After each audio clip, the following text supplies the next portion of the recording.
This is Walter Cronkite with the CBS Evening News. John Fitzgerald Kennedy was assassinated today in the 46th year of his life and his third year as President of the United States. These are the circumstances of the assassination. The President and Governor John Connally of Texas were shot while riding in the presidential limousine through the streets of Dallas. The President was shot once or twice through the head by a sniper firing from a fifth or sixth-story window overlooking the motorcade route. They were rushed to a nearby hospital. The President died about half an hour later at 1 p.m. Dallas time. Governor Connally's condition is satisfactory. Both Mrs. Kennedy and Mrs. Connally were in the car. Neither was injured. Later in the afternoon, Dallas police arrested Lee H. Oswald, 24, a veteran of the leftist Fair Play for Cuba Committee, as a prime suspect. Oswald was dragged fighting and screaming from a Dallas movie theater. He also killed a Dallas police officer in that fight at the theater. Oswald went to Russia in 1959. He returned to this country only last year after failing in trying to get Soviet citizenship. Still pictures show the last dramatic moments of President Kennedy's life. This, the motorcade. This picture taken in the last minute before the shot was fired. You see in the back seat President Kennedy and Mrs. Kennedy. In the front seat, or in the jump seats of the special presidential motorcade car, Mrs. Connally and Governor Connally behind her. And this is a picture taken just a moment after the shooting. This is the car, and you see the Secret Service men riding in back of the car, looking over their shoulder to the right rear where the shot came from. This is a close-up of that same picture, and in this close-up you can see in this position here, barely you may see there the hands of the President apparently clutching Mrs. Kennedy. A moment later, she placed his bleeding head in her lap, and they drove rapidly to the hospital. This is a picture taken within an hour after the President's death aboard the jet airplane that brought now President Johnson back to Washington. Here he is taking the oath of office with Mrs. Johnson here and Mrs. Kennedy looking on. The judge giving the oath is Federal District Judge Sarah Hughes of Texas. At 3:39 this afternoon, Eastern Time, in that presidential jet parked at Dallas Airport, Lyndon Baines Johnson became the 36th President of the United States. The oath administered by Federal Judge Hughes, the first time it's ever been administered by a woman. Late this afternoon, the President's own plane brought his body, Mrs. Kennedy, and the new President back to Washington in company with now President Johnson. President Johnson arrived at Washington just a short while ago, as you just saw by videotape. He is now in the saddened White House. George Herman is standing by there. George Herman? The word went out to the presidential White House guards here, to the Secret Service men. The President is in the White House. Only this time it was a different president, President Lyndon B. Johnson, led into the White House by the Secret Service men. This is symbolic of the new life Lyndon Johnson is going to lead. His every step guided by Secret Service men, his way pointed out for him, protocol, guarding, and making sure of every move that he makes. The President is in the White House. Across the street, crowds are watching the White House, hoping for a glimpse of their new president. There's a steady stream of people walking back and forth across the sidewalk. The police won't let them stop on this side of the street, but they walk back and forth, simply looking at the White House. And across the street, a large crowd has waited all afternoon. Now, the President is getting his first briefing as President, a briefing by Defense Secretary McNamara, by McGeorge Bundy, who was President Kennedy's National Security Advisor. A briefing on the world problems, the problems he faces from now on. Problems look different when you're a president. You may remember that President Kennedy said after he took office at his first news conference that although he campaigned on facing up to the grim realities of the world today, he was astonished when he actually sat in the president's chair and faced those grim realities himself. Now, Defense Secretary McNamara and McGeorge Bundy are briefing him in such terms as mega deaths. White House and Pentagon shorthand for the millions of deaths which are now in the hands of President Lyndon Johnson, in case there should be a thermonuclear exchange. The words death of Earth are being exchanged once again in a briefing of the President. that dose in a thermonuclear exchange which might lethally contaminate the atmosphere and kill all persons on Earth. Now the responsibility of a new man, President Lyndon Johnson. Lyndon Johnson must not only face up to the problems all over the world, to Vietnam, to Berlin, to all the problems which other presidents have faced and which, fortunately for him, are now somewhat in a lull. There's no immediate crisis there. He must face up to a problem which will be new and particularly frustrating to him, the man who for so long led the Senate, led it as majority leader when there was a Republican, General Eisenhower, in the White House. He will find now, as President Truman and President Kennedy found before him, that a senator turned president is no longer a member of the club. He may have the sympathy and the friendship of the men on Capitol Hill, but no longer will they always do what he says when he asks. He must face the frustrations of closing out this particularly difficult, long-term, slow-moving session of the United States Congress, and is closing it out with an election year facing him. The remaining business of the Congress is now the business of President Johnson.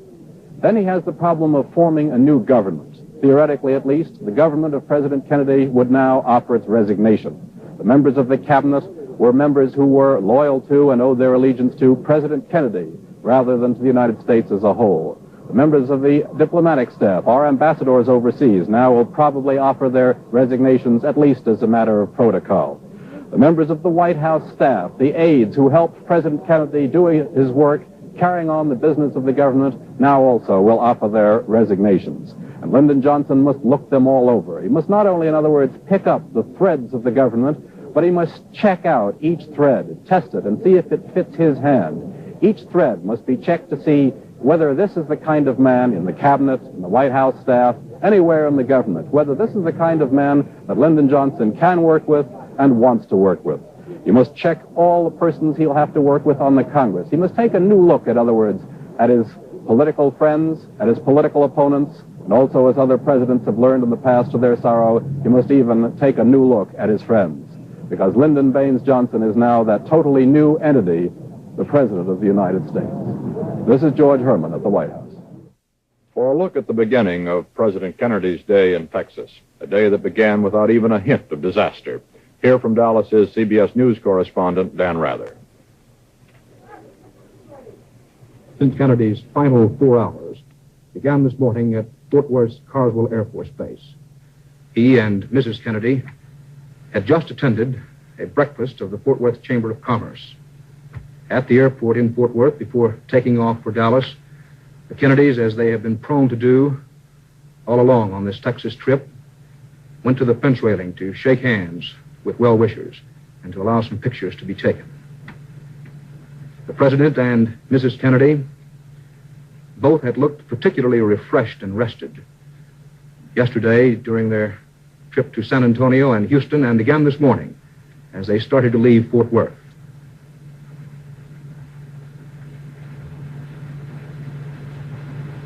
Democratic congressmen accompanying the President on his trip were right behind him and Mrs. Kennedy. And the two boarded Air Force One at Carswell Air Force Base for the 30-mile air trip from Fort Worth to Dallas.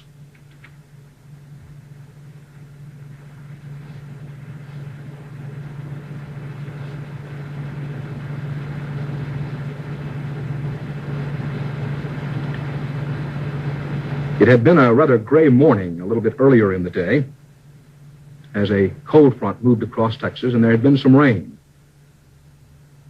Laden skies and that little bit of rain were giving way to brilliant sunshine just about, an hour before the President's scheduled arrival time at Dallas's Love Field.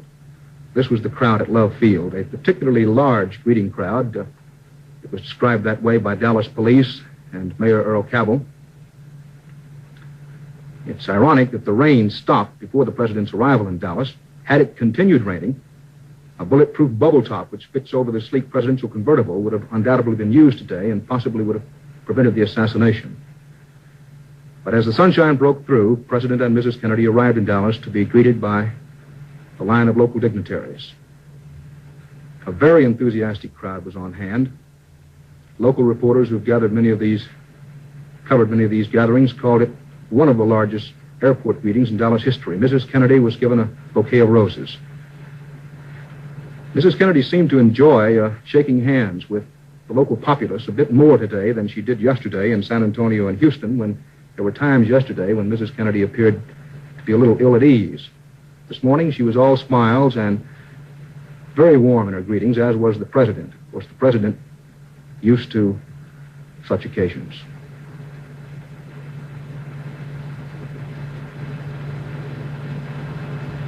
The president spent what seemed to be a rather long time at the Dallas airport making sure that he shook hands with everyone who was on hand there.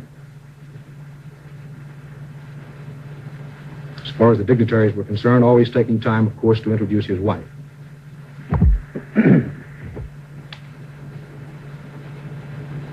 Because of the rather long time spent at the airport, the president was a bit late at getting started on his motorcade through downtown Dallas. They took time out at the airport to greet an elderly lady who said she had lived 69 years without shaking hands with the president. She got her chance today.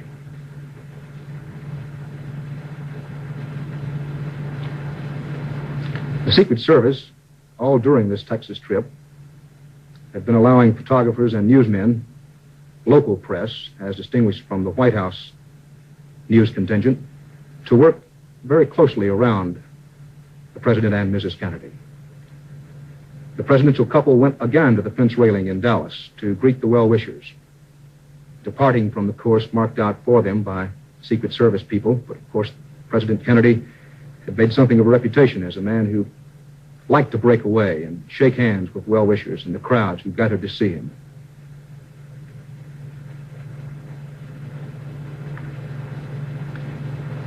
These are some of the last close-up pictures taken of President Kennedy. He was literally mobbed as he and Mrs. Kennedy went to that fence railing at Love Field. The crowd at the Dallas airport was, to a large measure, a young crowd.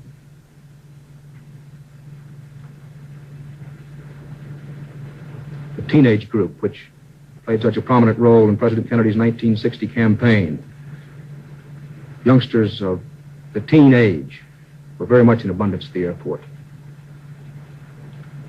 Mrs. Kennedy carried with her the entire time at the airport the roses that had been given to her. Then the presidential couple entered the open Lincoln convertible in which they rode with Governor and Mrs. John Connally. Of course, Governor Connally also was shot in the convertible. In the convertible, 2 Secret Service agents driving it. Immediately behind them, Governor and Mrs. John Connally of Texas. And then in the rear seat, the President and Mrs. Kennedy. The plan in Dallas was to go from the airport with a rather slow motorcade so that everyone would have a chance to look, applaud, and take pictures of the President and Mrs. Kennedy. To go along Lemon Street, which is one of Dallas's main streets, then cut over to Main Street, and go down to Main Street after circling through the downtown area out to the Trade Mart, where the president was due to make a speech. This is the convertible which the president was riding when he was shot. Now, this is one of the overhead walkways and railroad trestles under which the presidential car had to go. At first, it was thought that the assassin's bullet might have been fired from one of those walkways or railroad trestles. But the current most popular theory is that the assassin's bullet was fired from the upper story of a building. This was the scene in downtown Dallas as the presidential motorcade went rather slowly by.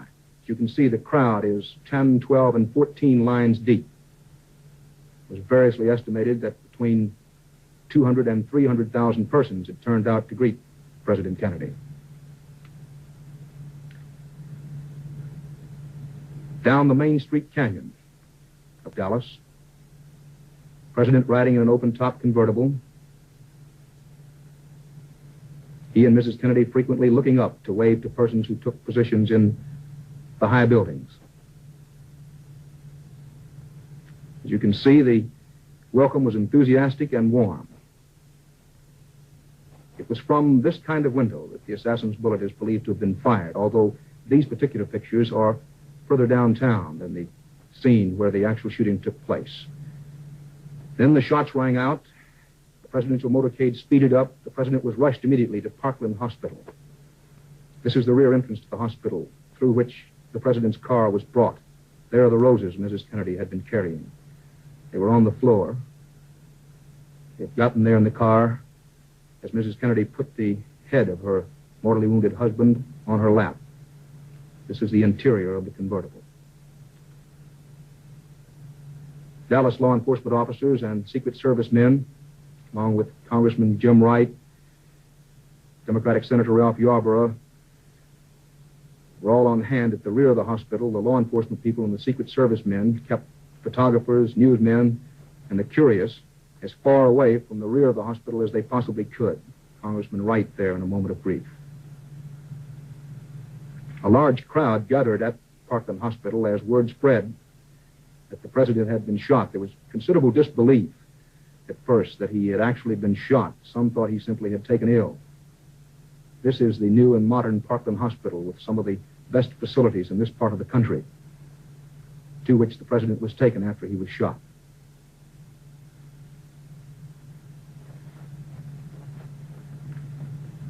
This is the ambulance that carried the president in, moving away. A tight security guard was placed around the automobile. There are some of the aides and one or two doctors, I believe, rushing into the hospital. Senator Ralph Yarborough, who was one of the last to see President Kennedy arrive, gave reporters some early details. These were long moments at Parkland Hospital as everyone waited for word on how is the president. Hospital sources gave this report of the arrival at the emergency entrance to the hospital, and I quote from the hospital: "The president was lying motionless in the car. Mrs. Kennedy was leaning over him, holding him. Governor Connolly was leaning back in the seat, holding his stomach. Both men were covered with blood.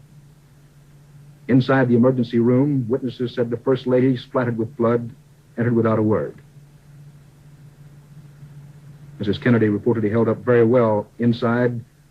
She was heard only to say, 'Jack, Jack, no, no.' Even regular hospital attendants were barred admittance to the emergency room as a bevy of doctors worked frantically over President Kennedy. At the same time this scene was going on at Parkland Hospital, all around town, police, sheriff's deputies, and Secret Service men were following every possible lead, every possible clue in an effort to come up with some kind of lead to the assassin.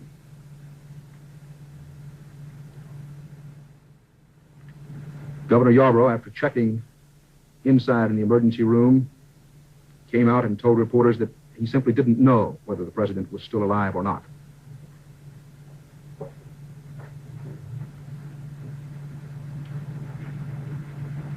The Washington press corps and newsmen in general were, of course, pressing for some kind of word, some kind of detail. Things began to get crowded despite police efforts there at the rear of the hospital, the emergency room.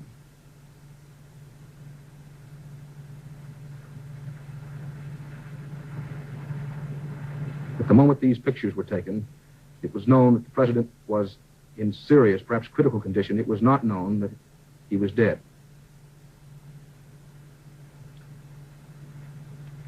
All around the hospital, the faces of the crowd that gathered told the story.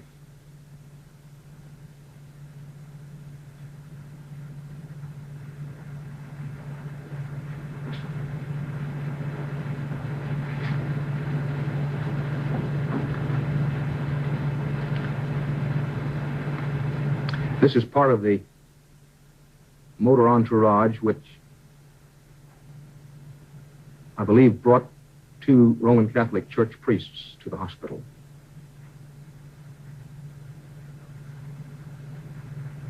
The crowd now has gotten the word. The word has been received that President Kennedy is dead.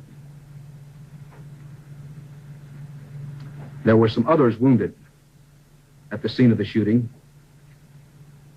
They were brought in much later.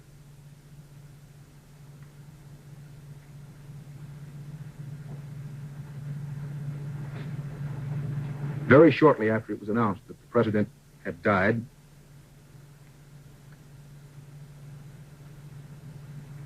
A local ambulance pulled up to the hospital, and about the time it did arrive to carry the body of President Kennedy away, Presidential Press Assistant Malcolm Kilduff held a press briefing and made the announcement that the president was officially dead. He also explained the seating arrangement in the automobile in which the president had taken part in the motorcade along with Governor and Mrs. John Connally. This was a seating arrangement, the Secret Service, 2 Secret Service men in front, the Connollys in the middle, President and Mrs. Kennedy in the rear. President Kennedy was sitting on the right-hand side as you looked onto that car from the top side. The shot apparently was fired from about 1 block away from what is believed to have been a .30 caliber weapon. The crowd outside the hospital got larger about the time the presidential party and the body of President Kennedy left Dallas's Parkland Hospital. Police continued to stand guard over the convertible which had brought the blood-splattered Mr. Kennedy and Mr. Connally to the hospital. The latest word on Governor Connally is that he is in serious but not critical condition.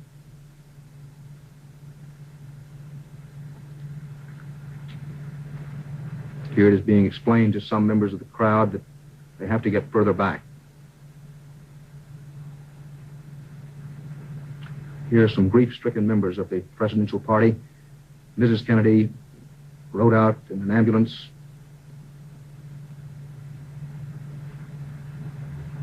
The curtains drawn.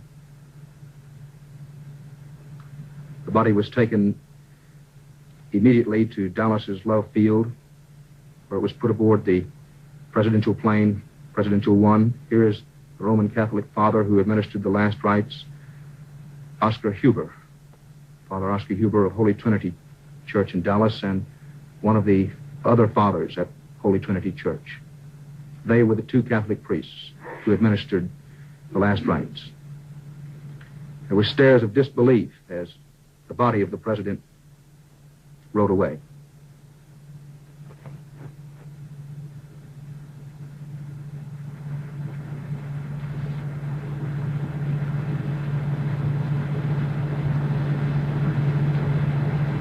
All afternoon, many Dallasites kept saying it just can't be true.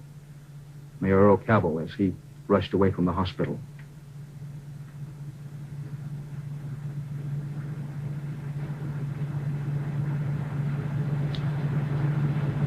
The President's personal secretary and Mrs. Kennedy's secretary leaving the hospital at about the time the body left.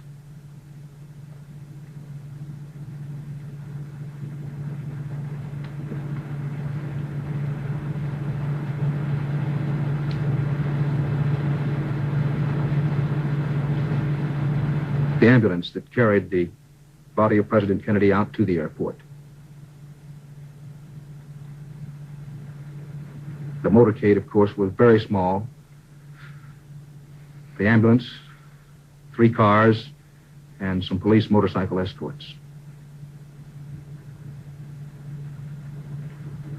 It was a bronze coffin in which the body of the president was placed inside that ambulance.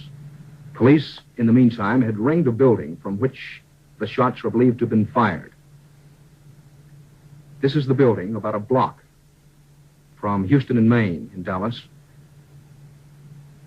Police had heard reports that a man with a gun had been seen on the 4th or 5th floor of that building. So they immediately circled the building, heavily armed police and sheriff's deputies, and an inch-by-inch, foot-by-foot search was made of the building and also of the surrounding neighborhood.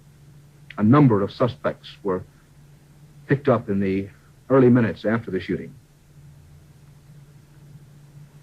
Some of those picked up were simply people officers thought might have some information on the shooting, not people that the police thought actually did the shooting.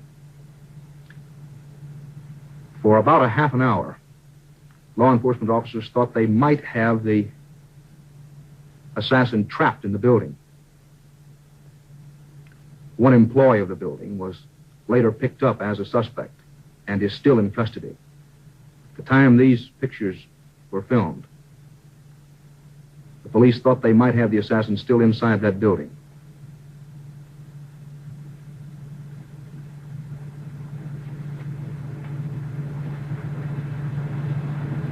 As mentioned earlier, not only the building, but a 3 or 4 block area was sealed off.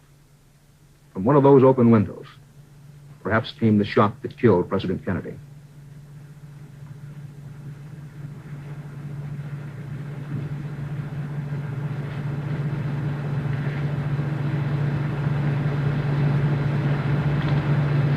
At least 6 and possibly as many as 12 arrests were made in the confusion and frantic searching that followed the shooting.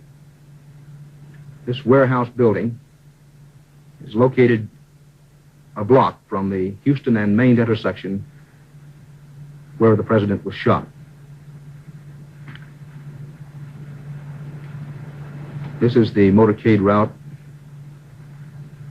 area. This is the kind of neighborhood in which the shooting occurred.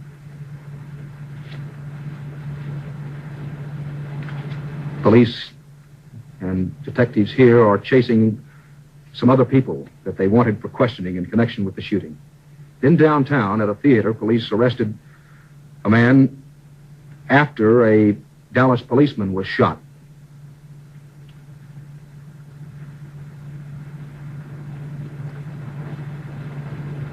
The man was brought immediately to police headquarters, as were all of those arrested.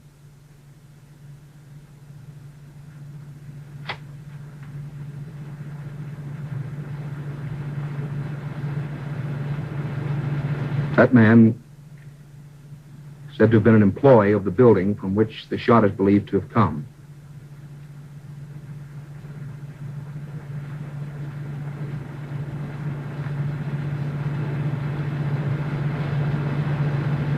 Let me emphasize that no charges have been filed against anyone in connection with the case. This is Judge Sarah T. Hughes, a woman, federal district judge. She is the woman who gave the oath of office to now President Lyndon Johnson after the shooting of President Kennedy. Judge Sarah T. Hughes here is going directly to the plane at Love Field where the presidential oath was administered to Lyndon Johnson. This is the plane carrying the body of President Kennedy from Dallas to Washington.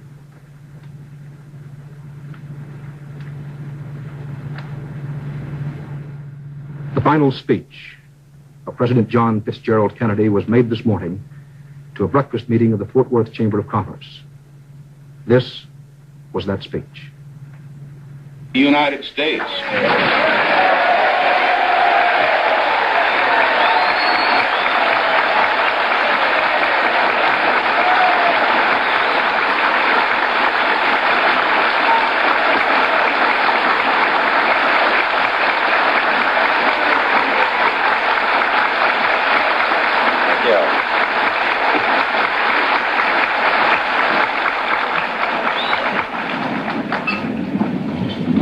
I know now why everyone in Texas, Fort Worth, is so thin, having gotten up and down about 9 times. This is what you do every morning. Mr. Buck, Mr. Vice President, Governor Conley, Senator Yarborough, Jim Wright, members of the congressional delegation, Mr. Speaker, Mr. Attorney General, ladies and gentlemen. 2 years ago, I said that, introduced myself in Paris by saying that I was the man who had accompanied Mrs. Kennedy to Paris. I'm getting somewhat that same sensation as I travel around Texas.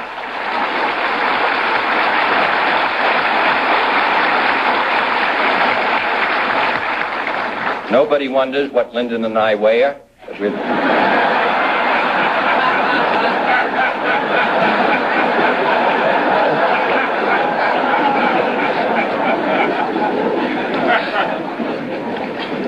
I'm glad to be here in Jim Wright City.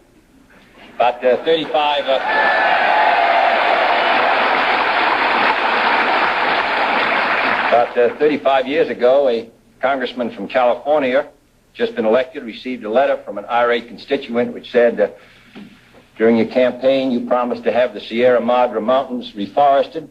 You've been in office for 1 month and you haven't done so. Well, no one in Fort Worth has been that unreasonable, but in some ways he has had the Sierra Madre Mountains reforested. And here in Fort Worth, he's contributed to its growth. He speaks for Fort Worth. He speaks for the country. And I don't know any city that's better represented in the Congress of the United States than Fort Worth.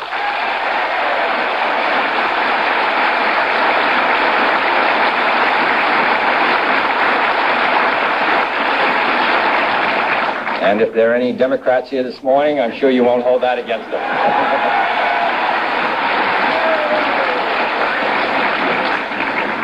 3 years ago, last September, I came here on the Vice President and spoke at Burke Burnett Park.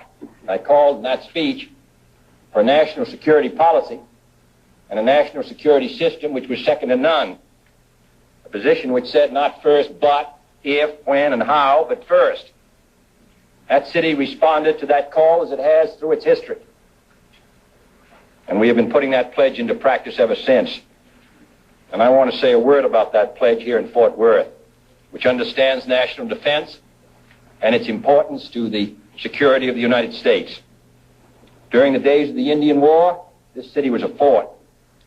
During the days of World War I, even before the United States got into the war, Royal Canadian Air Force pilots were training here. During the days of World War II, the great Liberator bombers, of which my brother flew with his co-pilot from this city, were produced here. First non-stop flight around the world took off and returned here in a plane built in factories here.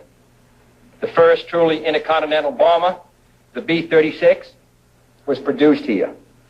The B-58, which is the finest weapon system in the world today, which it demonstrated most recently in flying from Tokyo to London with an average speed of nearly 1,000 miles per hour, is a Fort Worth project. The Iroquois helicopter from Fort Worth is a mainstay in our fight against the guerrillas in South Vietnam. The transportation of crews between our missile sites is done in planes produced here in Fort Worth. So wherever the confrontation may occur, and in the last 3 years it's occurred at least 3 occasions, in Laos, in Berlin, and in Cuba, and it will again, wherever it occurs, the products of Fort Worth and the men of Fort Worth provide us with a sense of security. And in the not too distant future,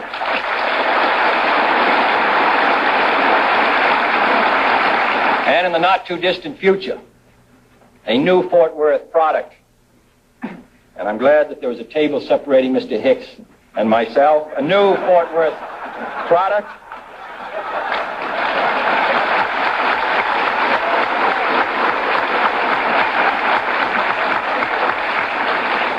The TFX, Tactical Fighter Experimental. Nobody knows what those words mean, but that's what they mean. Tactical Fighter Experimental will serve the forces of freedom and will be the #1 airplane in the world today.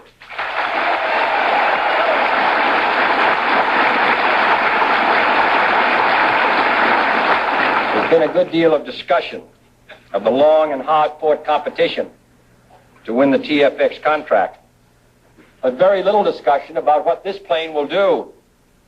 It will be the first operational aircraft ever produced that can literally spread its wings through the air. It will thus give us a single plane capable of carrying out missions of speed as well as distance, able to fly very far in one form or very fast in another. It can take off from rugged, short airstrips, enormously increasing the Air Force's ability to participate in limited wars.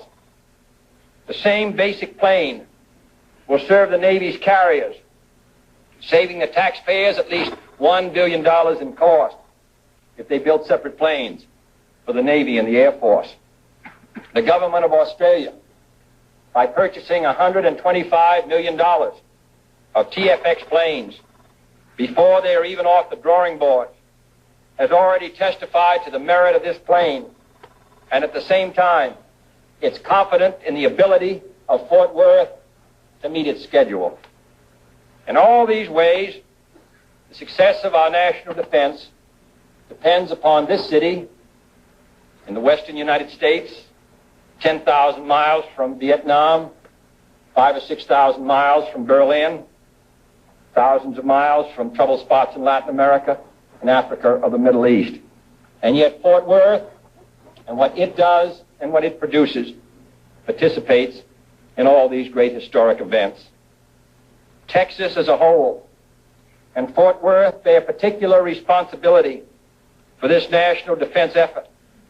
For military procurement in this state totals nearly $1.25 billion, fifth highest among all the states of the Union.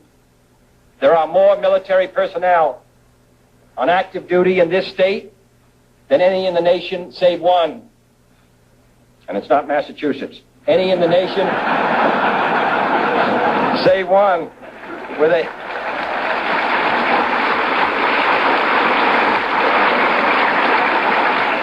combined military-civilian defense payroll of well over $1 billion. I don't recite these for any partisan purpose. They're the result of American determination to be second to none. And as a result of the effort which this country has made in the last 3 years, we are second to none.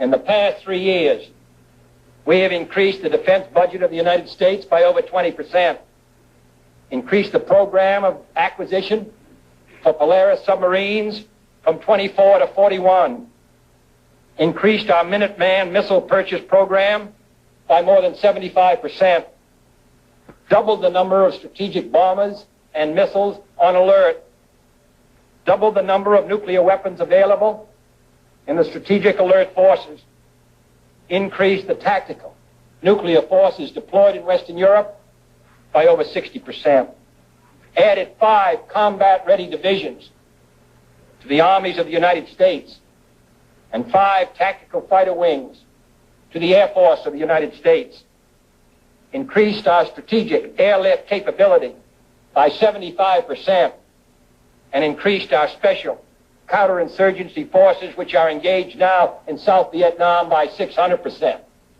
I hope those who want a strong America and place it on some signs will also place those figures next to it.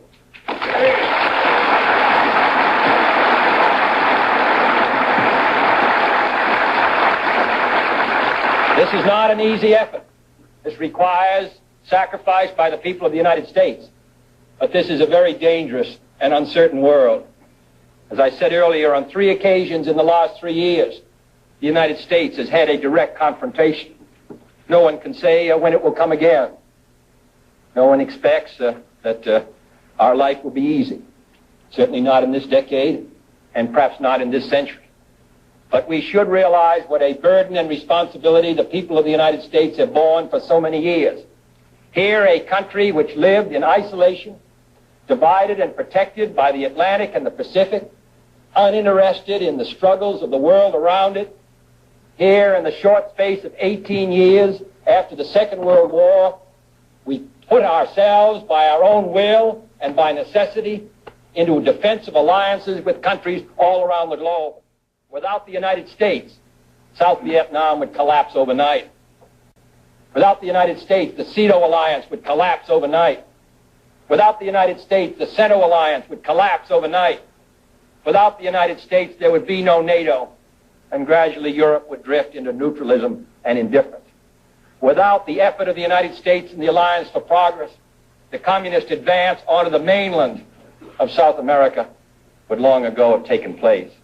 So this country, which desires only to be free, which desires to be secure, which desires to live at peace, for 18 years, under 3 different administrations, has borne more than its share of the burden, has stood watch for more than its number of years. I don't think that we are fatigued or tired. We would like to live as we once lived, but history will not permit it. The communist balance of power is still strong. The balance of power is still on the side of freedom. We are still the keystone and the arch of freedom, and I think we will continue to do as we have done in our past, our duty, and the people of Texas will be in the lead. So I'm glad to come.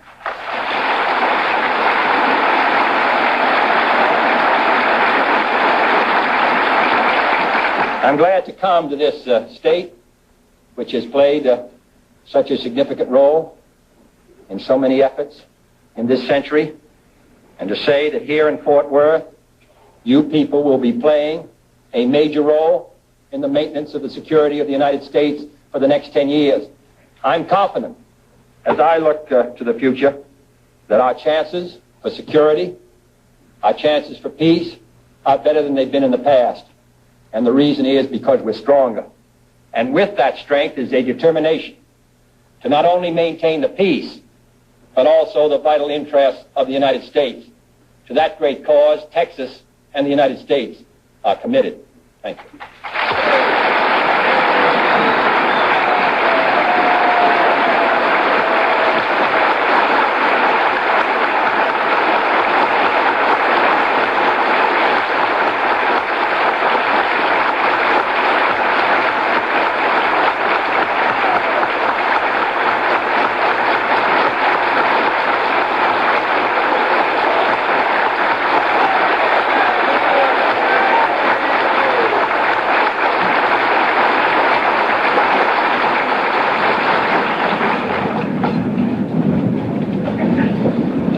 Mr. President, your visit with us in Fort Worth today, the things you have said have refreshed and renewed our appreciation of your great leadership and courage. You have brought rain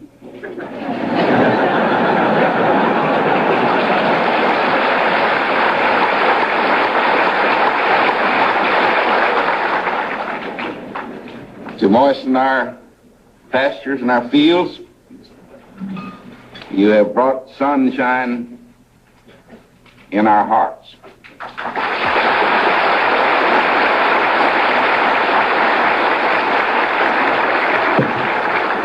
No, we know that you don't wear a hat.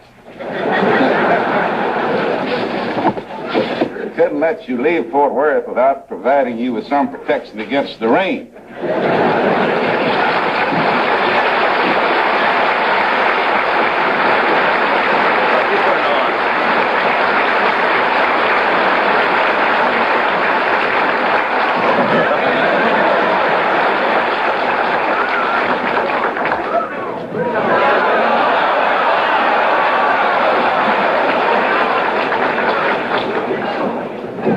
Put it on in the White House on Monday. If you'll come up there, you'll have a chance to see it there.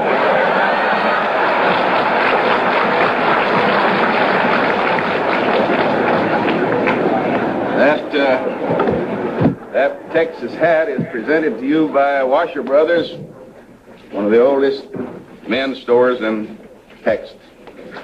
And to protect you against local enemies, in the manner that you are protecting this nation against our foreign enemies, and to keep the rattlesnakes on Vice President Johnson's ranch from striking you, we want to present this pair of boots.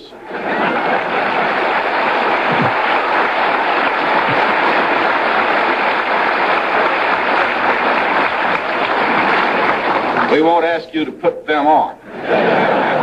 Here. The boots are presented by Mr. John Justin, former mayor of Fort Worth, manufacturer of the most walked-about boots in the world.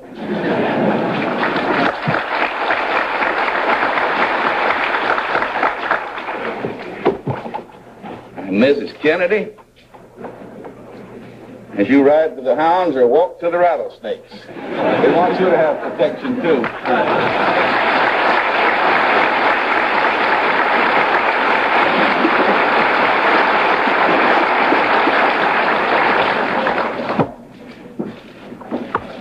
Before the benediction, I'd like to present Mrs. Granville Walker, the wife of Dr.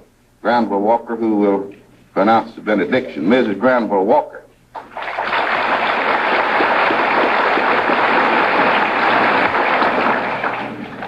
After Dr. Walker gives the benediction, we ask that you please remain seated until the President and Mrs. Kennedy have made their exit. Dr. Granville Walker.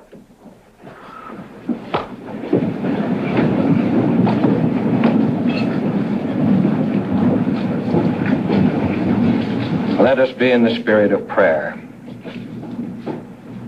The Lord bless all nations with a desire for peace.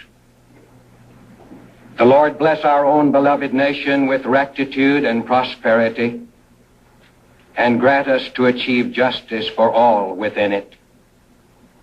The Lord bless our President and all in places of responsibility with wisdom and with health equal to their tasks.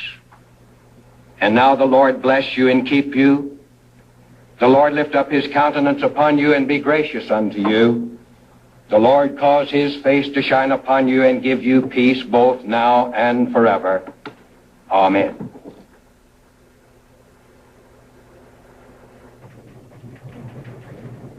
Lee H. Oswald, the 24-year-old man whom Dallas police say is a prime suspect in the assassination of President Kennedy, was questioned for 6 hours at the Dallas police station this evening.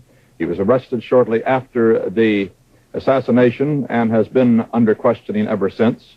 But as he was led from the interrogation room upstairs in the Dallas police station, perhaps reporters say for booking, he said to reporters, "I don't know anything about this. I haven't done anything." Apparently, he is still denying any knowledge of the assassination. Oswald's arrest resulted from a theater cashier's tip, Mrs. Julie Postal telephoning police from the Texas Theater that a man inside looked like he was running from someone. And that was just 45 minutes after the shooting, the theater 3 miles away from the shooting scene. She said he kept changing seats in the theater. The police, by this time, were frantically searching the city for the killer, of course, and 2 officers raced to the theater and in through a rear door. One of them opened fire. Oswald had a snub-nosed .38 pistol on him, and he shot 2. It's not clear who fired first, but Officer J.D. Tippett was shot dead, and police say that Oswald's pistol killed him. Oswald, as we said, was local chairman of the pro-Castro Fair Play for Cuba Committee. He went to Russia in 1959, saying he was relinquishing his United States citizenship. He returned last year, complaining that he was disillusioned. Whether or not he ever actually did get Soviet citizenship is not clear, but he did marry while in Russia and is said to have 1 or 2 children. His wife is in this country with him and was taken to the police station this afternoon also. Oswald worked in the building where the murder weapon, a German-made Mauser rifle, was discovered. Oswald has been active in propaganda activities, as Bob Jones from station WWL-TV in New Orleans reports. This is Lee H. Oswald, October 16th in New Orleans, when he was handing out handbills for the Fair Play for Cuba Committee in front of the International Trade Mart. New Orleans police know Oswald well. On August 9th, he was arrested for disturbing the peace by creating a scene on the city's main Canal Street by also distributing these handbills. He resided in an apartment here from May 9th until August 20th, when he slipped out in the middle of the night without having paid his rent. The apartment manager said he was quiet and talked to no one. They found several of these pamphlets lying around the apartment after he had left. This is Bob Jones, WWL-TV in New Orleans. By strange coincidence, since 1840, beginning with Benjamin Harrison, over our last 8 presidents who assumed office on the even years, 2 decades apart, have died in office. And of the nation's 35 presidents, 4 have died of assassins' bullets. President Lincoln in 1865, Garfield in 1881, McKinley in 1901, and John F. Kennedy today. In this century, 4 vice presidents have moved up to the highest office in emergencies. Theodore Roosevelt succeeded President McKinley. Calvin Coolidge in August 1923 succeeded Warren Harding, who died of a stroke. In April 1945, Harry Truman took the oath of office following Franklin Roosevelt's death at Warm Springs, Georgia. And today, Lyndon Johnson took the oath aboard an Air Force jetliner at Dallas, Texas. For a report on the man who is our new president, here is Eric Severin. Walter, on this day of misfortune, perhaps some measure of comfort can be taken from one circumstance. This time, the successor to an assassinated president is a man of first-rank ability. This was not so when Abraham Lincoln died, although some historians disagree about Andrew Johnson. It was not so when Garfield died and was succeeded by Chester Arthur. It was so when McKinley died and Theodore Roosevelt became the president. And it's so again.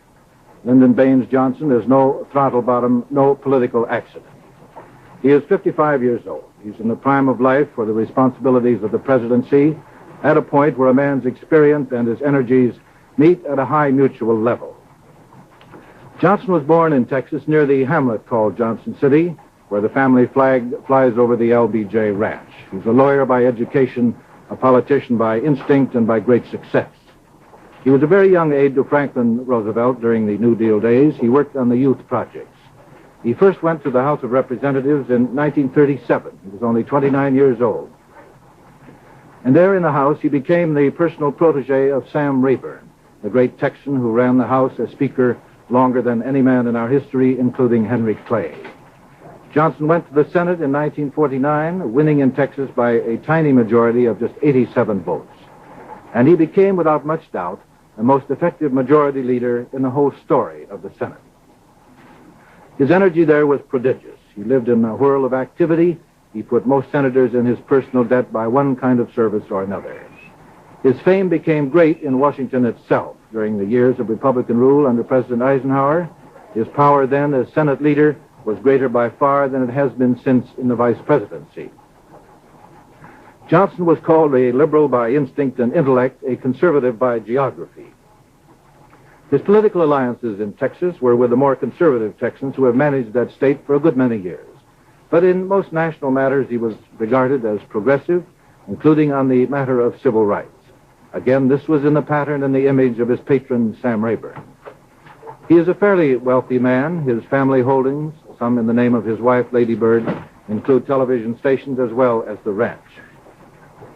In 1955, when Johnson was making a visit to the Virginia farm of Mr. George McGee, another Texan, now ambassador to Germany, Mr. Johnson felt ill. He thought it was acute indigestion. Senator Clinton Anderson of New Mexico was present, and he said at once, "You're having a heart attack." Johnson was taken to a hospital where he slowly recovered. For some time after that, his strength was diminished. He told reporters once, "On Monday mornings, I'm full of fire. By Wednesday night, I'm all tired out." But all this changed. His full strength came back, and in recent years, he has demonstrated his old energies in a daily whirl of activities, including a great many trips around this country and abroad. He is now personally acquainted with virtually all the world leaders that President Kennedy was acquainted with, including Mr. Khrushchev. His grasp of domestic politics is very great, at the general and intellectual level, and at the practical working level of the total human machinery that makes our rather cumbrous system work. His fierce fight against Mr. Kennedy for the Democratic nomination in 1960 seems only yesterday. But his great prestige in Washington at that time was not matched by his prestige in the country at large. So it was a tremendous struggle right down to the final hours of the convention. Mr. Kennedy chose Johnson to be his running mate, partly because he had to have strength in the southern states. Johnson was the one man who could conciliate the southern conservatives, and this he did. In fact, there were many later on who said that Mr. Kennedy owed his election to Mr. Johnson. In any case, Johnson became the president's lieutenant in full fidelity, not only in his public actions, but in his private talk. But he began to fade from the national consciousness as vice president, as most vice presidents under an energetic president are bound to do. When the president, President Kennedy, died today, both he and the vice president were engaged behind the scenes in trying to settle the feud within the Texas Democratic Party between the Johnson-Connolly forces and the liberal forces led by Senator Ralph Yarborough. And now all that, which does seem so petty in retrospect, all that doesn't matter very much. Mr. Johnson is the president. Texas is his personal political base in its totality. Now, when the sorrow of today begins to fade and when the president has been laid to rest, the machinery of the national government will take up again, and again Americans will think ahead, not only as to what lines of policy and action the new president will follow, but also after a while to the election of next year. Mr. Johnson will be nominated at the Democratic Convention next August if he wishes it, and I think most observers tonight would predict that he will wish it. All estimations as to the outcome of the election itself a year from this November, of course, are right now without meaning. That election, like the course of this great country itself, lies with fate and with the continuing nature of the times and of the world itself. Now, Walter. Dallas, Texas, a name and a place that bore the romance of the great oil state and its almost legendary wealth. In an instant, in the flash of an assassin's bullet, has been saddled with an unwanted memory. The mayor of Dallas is Earl Cabell. He is with Eddie Barker in our KRLD TV studios in Dallas right now. Walter, I think that most Dallasites feel at this hour, as I do, still in a state of shock. But as the grim reality takes hold that in our town, the President of the United States could be gunned down by a fiend, I shudder and feel sick in the pit of my stomach. And Dallas feels that way, too. For as you know, Dallas is not that kind of town. To Easterners who come here, they often say, well, this is sort of a little New York. It's known as the town in the Southwest with the culture. It's had a lot of problems with its extreme elements, but this is something today that certainly has this town shot. Mayor Earl Cabell, who was in that presidential parade today and was only a car's length away when the president was shot. Mayor? Eddie, what you say about Dallas is true. Dallas has been proud, and it has been known as a friendly, as a gracious city.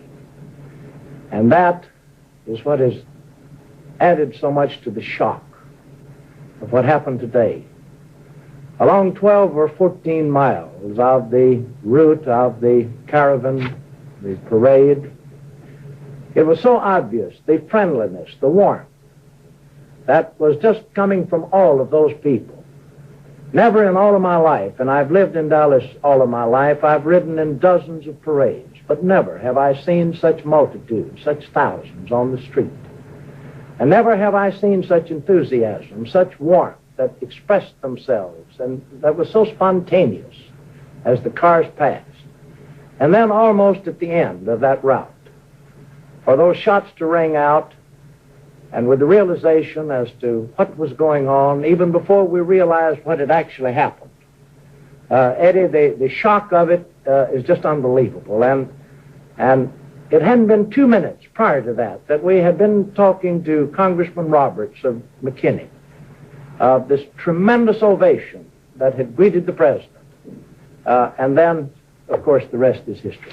Mayor, we've had some bad light shed on this city of ours in the past few weeks. What with the incident here not too long ago when Adlai Stevenson was hit with a sign and spat upon, and now the president of the country is assassinated here. What is Dallas going to do? Well, I cannot ascribe that to being the feeling of the true Dallas citizen or the preponderance of Dallas citizens. Those people represent only a handful of the radical right, and I don't ascribe criminal tendencies to them.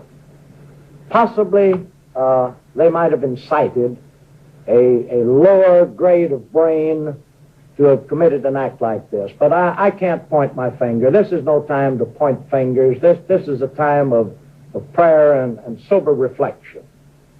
We all have to search our souls with reference to what we might have said or done to have brought about a calamity of this sort.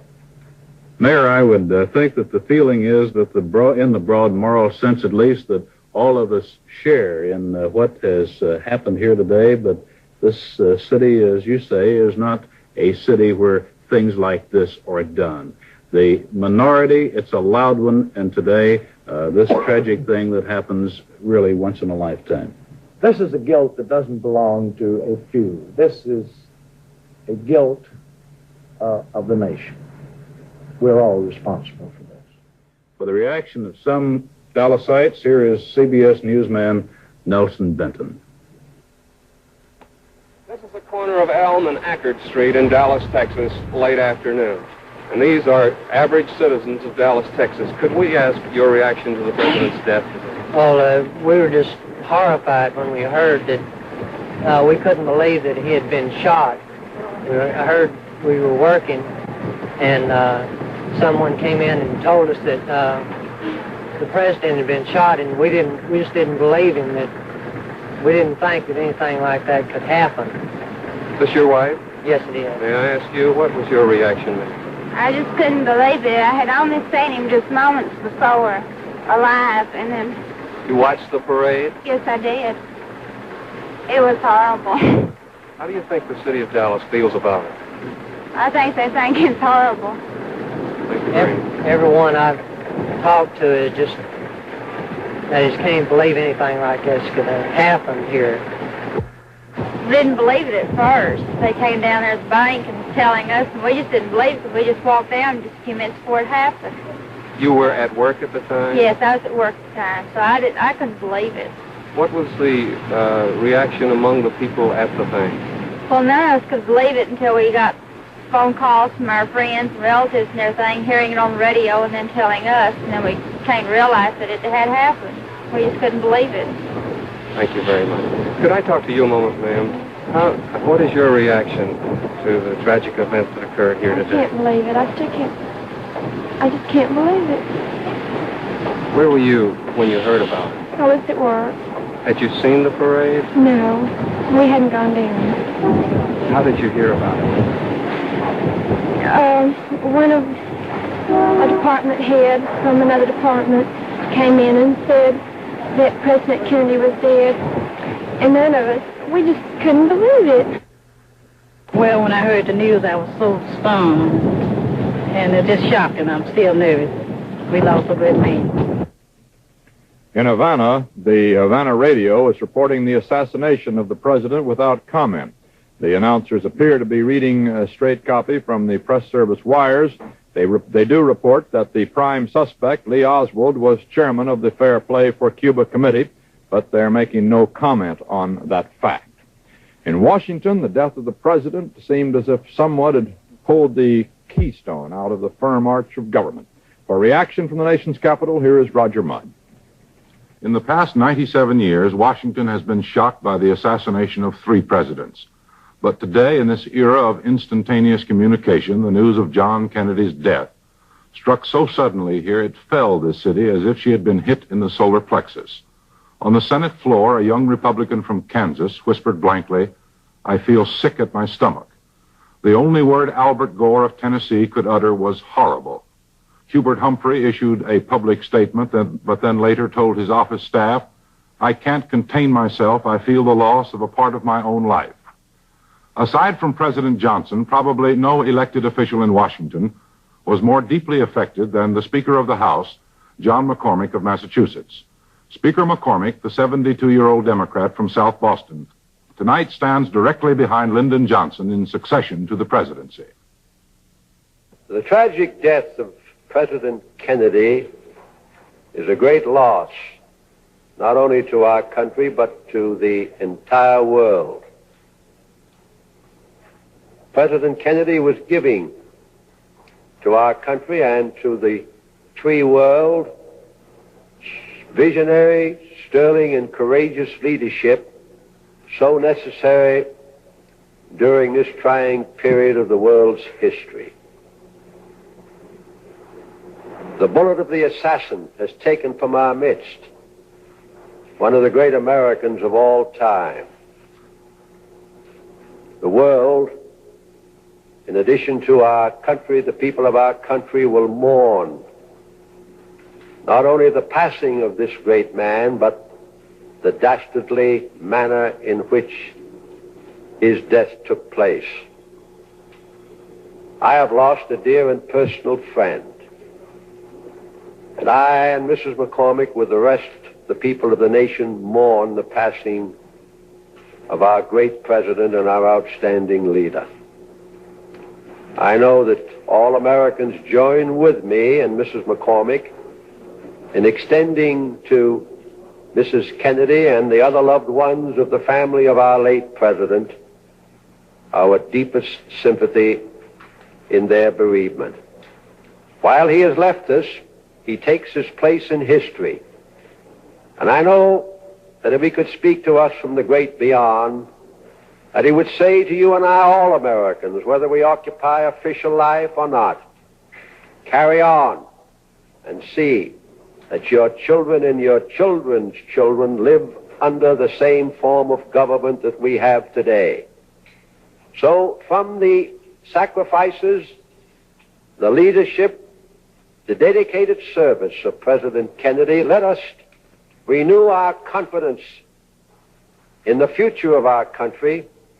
Let us renew our love of our country, and let us go forth determined to follow the spirit of President Kennedy with faith and with confidence, meeting all challenges and all obstacles that might occur, and to lead us through the leadership, the spirit of President Kennedy and the leadership of President Johnson to a world of peace.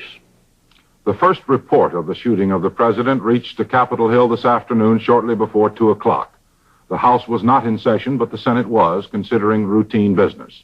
Presiding was the president's younger brother, Senator Edward Kennedy, one of half a dozen freshman Democrats who take turns in the presiding officer's chair. The call for a quorum had been issued, and the roll was being read when Richard Riddell, a Senate employee who serves as press liaison, spotted the first bulletin from Dallas on the news ticker in the lobby behind the Senate chamber. I immediately went into the Senate chamber in front of the desk of Majority Leader Senator Mike Mansfield, raised my voice so that he and the senators, the surrounding desk, could hear, and said, "Senators, the president has been shot." It, of course, was like a shock wave, a jolt.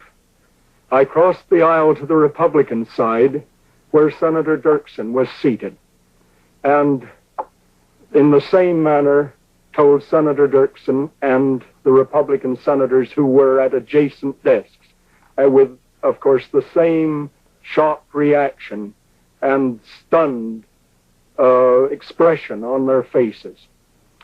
I then happened to recall that a few moments before, the president's brother, Senator Edward Kennedy of Massachusetts, was presiding over the Senate. I turned and he was still occupying the chair. I knew that someone would have to inform him. I thought I might as well. It was a very difficult job because of the family relationship as well as the friendship of the senators to the president. I rushed up to the chair and said, Senator Kennedy, your brother, the president, has been shot." He gave a jerk to his body tensed, but he was absolutely calm. And as I recall, Senator Kennedy, then presiding over the Senate, when he heard this awful news, said no. And that was all. Senator Kennedy then left the Capitol immediately, went directly to Andrews Field, and with his sister, Mrs. Sergeant Shriver, flew to Hyannisport, Massachusetts, to be with their parents. On the Senate floor, it was 1:55. Majority Leader Mansfield suspended the quorum call and recessed the Senate to await the call of the chair. Mansfield and Minority Leader Dirksen then called the White House and stayed in touch with the White House until there was official confirmation that the president had indeed been shot.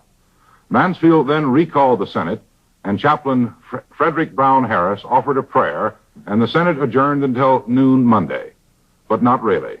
The Senate just stood there, bewildered, aghast, and dumbfounded. Around those news tickers in the lobby stood some of the most powerful senators in Washington, listening as Richard Russell of Georgia read aloud to them each word from Dallas as it was laid down by the teletype. Finally, the bulletin that seemed blacker than all the others started moving. President Kennedy is dead.